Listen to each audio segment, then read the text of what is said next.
Welcome back to another episode of the podcast. I'm Ivan Rodriguez. This is the Cycleshack.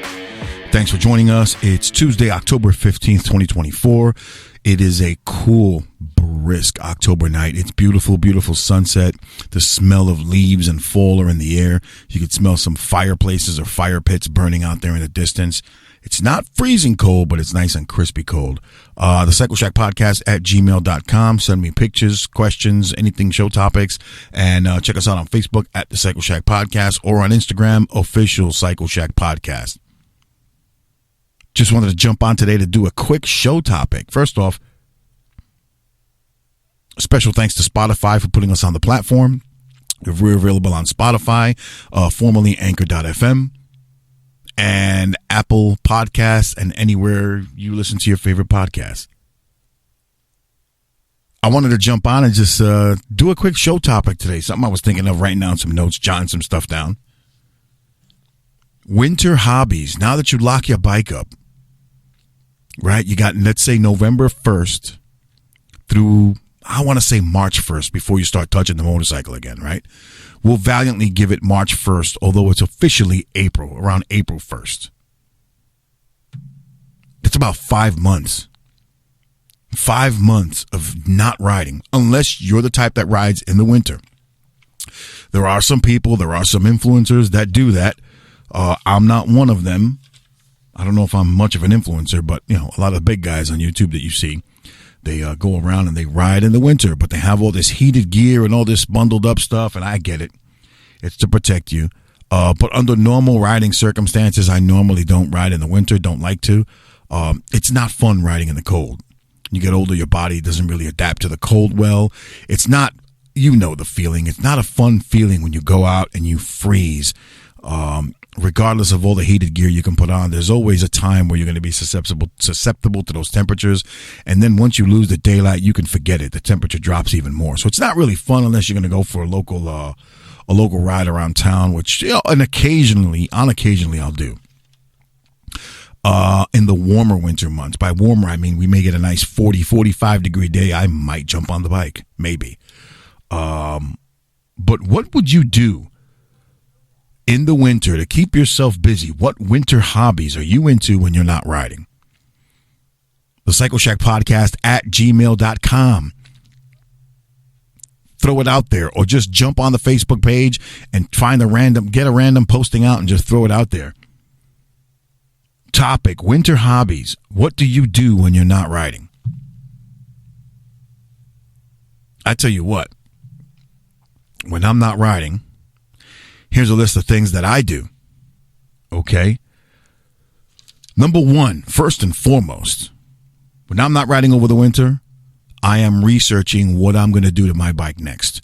Whether it's something small that I'm going to change the air cleaner or air intake, or something major where I think I'm going to redo some cams, etc. I will say that this winter I might want to consider doing my front and rear suspension if I can get a chance to do it. I'm going to rebuild the front suspension with the factory stuff. I think I'm just going to use the synthetic oil instead because I'm due. And I think I'm going to go a step above the Harley upgrade on the rear suspension. I'm not going to get all into the fancy suspension that I'm going to spend $1,000 on, because not for nothing, I'm a heavy dude, and all that shit's the same. You could spend $900, $1,000, $1,800 on a suspension. I'll guarantee you I'll warp that sucker out with the amount of riding I do, and then all the bumps and bruises that I take, the gear that I carry on the bikes on the long trips.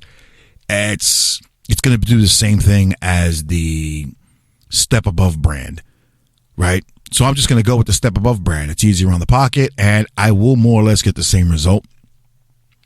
And yeah, so that's what I think I'm going to be doing. I'm going to be researching what to do on the bike. I think I'm going to do suspension. Might do a rear tire. Might purchase the rear tire to swap it out mid-season because it's getting there. What else? Well, I always think about the oils I'm going to use, and I always stick to release. Recently, these past 2 years, 2 riding seasons, I've stuck to AMSOIL. AMSOIL has been great. I do the 3-hole oil change from AMSOIL. I do the synthetic motor oil. I do the severe gear tranny fluid, but I stick to the normal Formula Plus, I think it's called, Harley Davidson standard primary oil, non-synthetic. I don't go synthetic in the primary. That's for another show. That's just what I do. I just start researching what I'm going to do to my bike for the next season. I start looking at YouTube. I start searching, motorcycles, et cetera, et cetera. That's one thing I do when I'm not on the riding season. The next thing I'll do, it's in relation to motorcycles.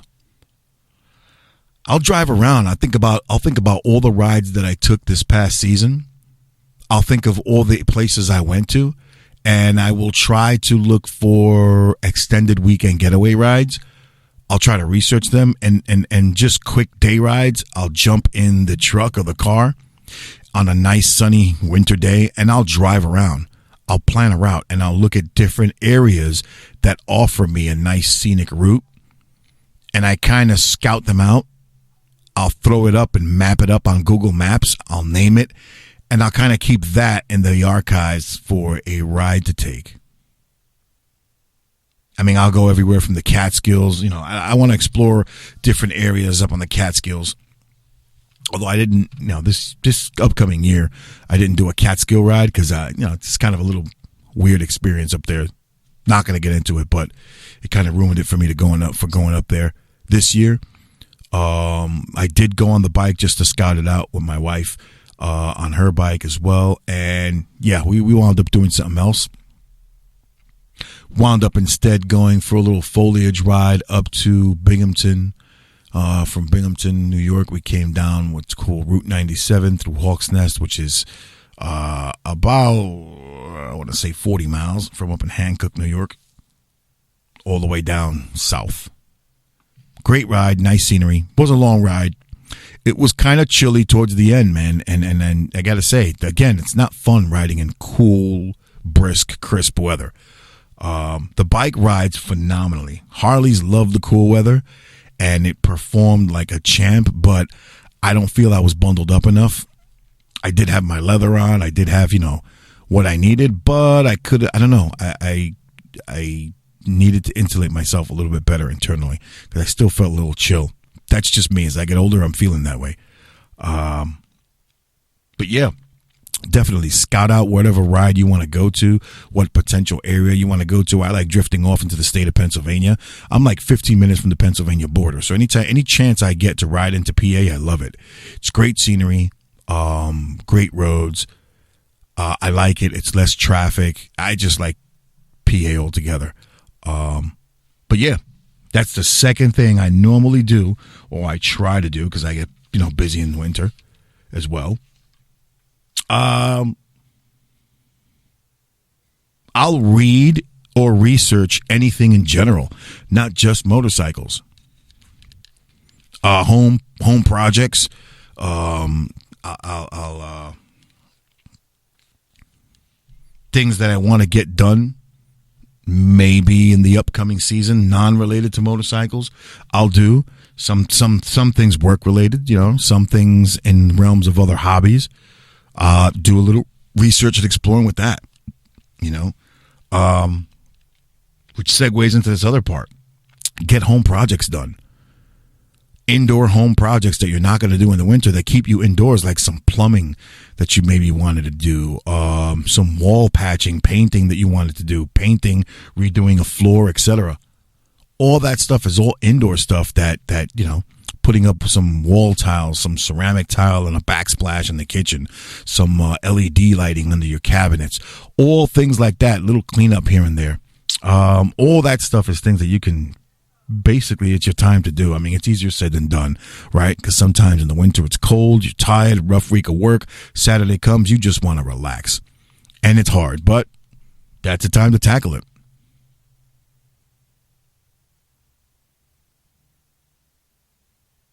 Another thing I love doing, I'm about a year into the hobby. I love it. I have used to be into it years ago, back in the 90s, but stopped it, but have picked it up this past year, and that's smoking and collecting cigars, hand-rolled cigars. None of that gas station garbage. All premium hand-rolled cigars. Great hobby for me. I do not condone smoking in any way, shape, or form. Different strokes for different folks. It's your choice. It's what I choose to do. I understand the risks, but I like doing it. You don't inhale cigars. You don't inhale cigar smoke.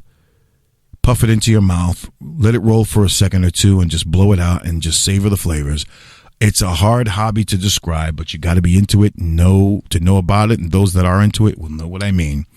It's an interesting hobby. I love reading on the different blends, the different flavors, the reviews, all the different things that these makers have to do to get that cigar. You know, it's interesting. From the time that you purchase a cigar, you stare at that cigar. It was 5 years in the making from its inception. From the moment that plant was picked and put to ferment and cure or prepare itself, 5 years in the making before it reached you to enjoy a nice smoke with a cup of coffee or a whiskey or a brandy, etc. Love it. There's some that are aged as much as 10 or 20 years old. Of course, the more aged, the better the blend and the more expensive, of course. You're going to pay for it. I've seen cigars in excess of, my budget range is anywhere from $2 a cigar or a stick, like we call it, to maybe $20 a stick. And $20 is the most higher end. But I've seen cigars in the realm of $100 a cigar, $150 a cigar. They come 10 in a box, sometimes 20 in a box. So some boxes can cost in the realm of $400, $300. I don't buy them by the box because it's out of my price range. So I tend to mix and match different types. I'll get one of every type in my price range, which, again, that's part of the fun of the hobby, right? I enjoy the cigar lounge vibe. I enjoy sitting around at home in the back porch having a smoke with a nice steaming hot cup of coffee, or like I said, a glass of whiskey, etc. Great hobby. Then you got the toys that come with it, the trinkets, the torch lighters, the cutters, and all that other stuff. Nice little ashtrays that you buy. All part of the hobby. Got some humidors, got a few humidors. Again, very interesting hobby. Love reading up on it. I'm always doing research on cigars, looking at all the reviews, the new stuff that comes out, everything. Yeah, it's just what I'm into. And my phone just locked me out right now. And I'm having trouble getting in. There we go.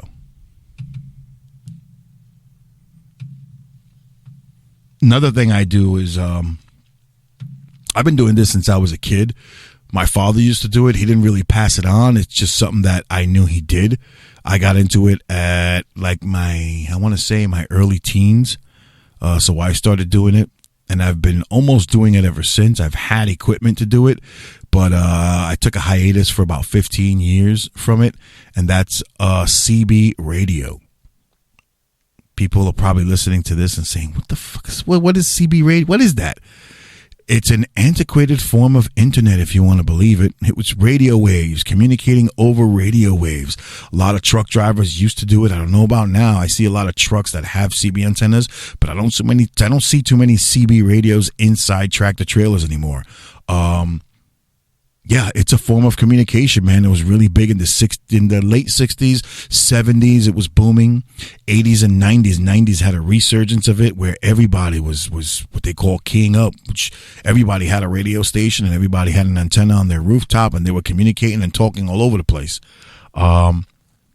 Yeah, it was a mode of communication. It was also a mode to get in trouble. And yeah, just like Facebook and Instagram, you had internet tough guys. You had people who you would meet and get into fights with. You had, stupid shit that was happening. A lot of people not doing a lot of nice things when they meet people.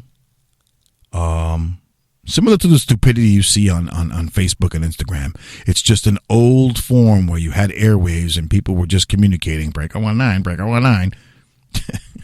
People would have normal conversations just like I'm talking to you right now to the wee hours of the morning, and you would realize that person was somewhere in Delaware or somewhere in Pennsylvania, and you're in New York City, and whatever the have you. You also had local talk, where you had people that lived in your area that you spoke to that had the same thing.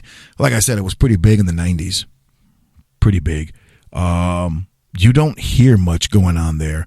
They have what's called free banding, which is you get on these in between these channels and you talk long distance. But well, I got it on here. Maybe I'll find something going on. There's nothing going on. But if you can hear behind me, flick channel to channel. Yeah, there is nothing going on.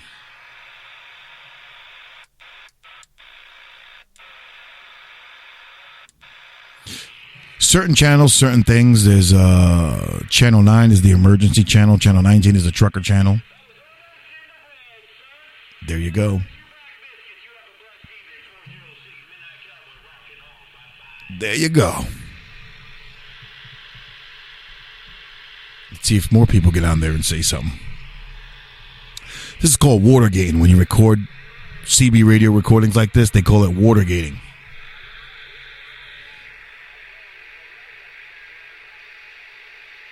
A lot of long distance talk going on. That means the airwaves are pretty clear and pretty open, wide open shot. Let's scroll around and see what else we can get.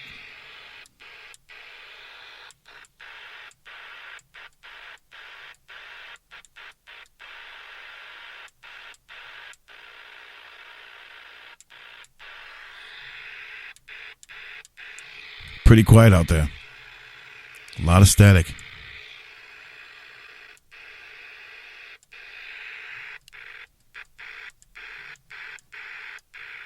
Let's try it again.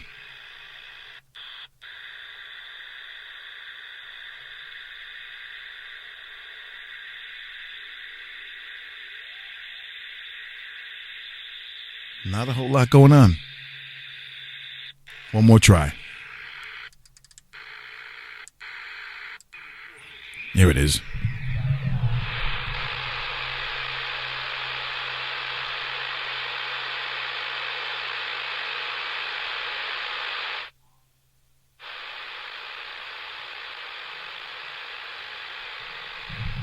Well, it just got really quiet. There we go. Let's try it again.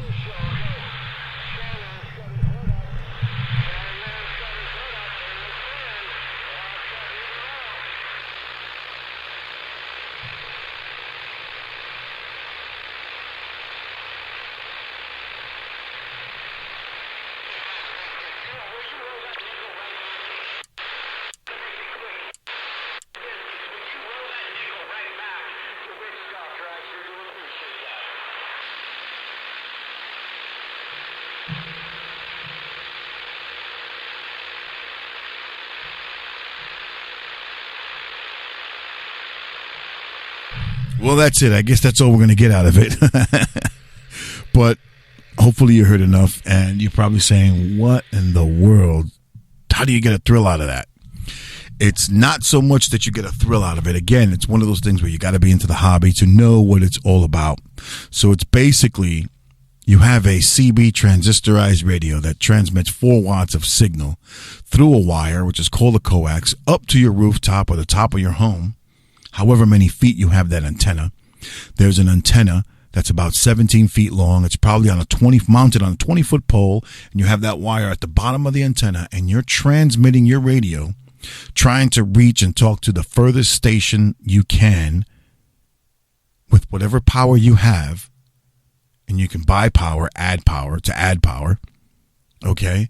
And it's basically like a radio station. There's a code that you got to use. There's a language that you talk, and you communicate with other folks to see how far can you get, and you log it.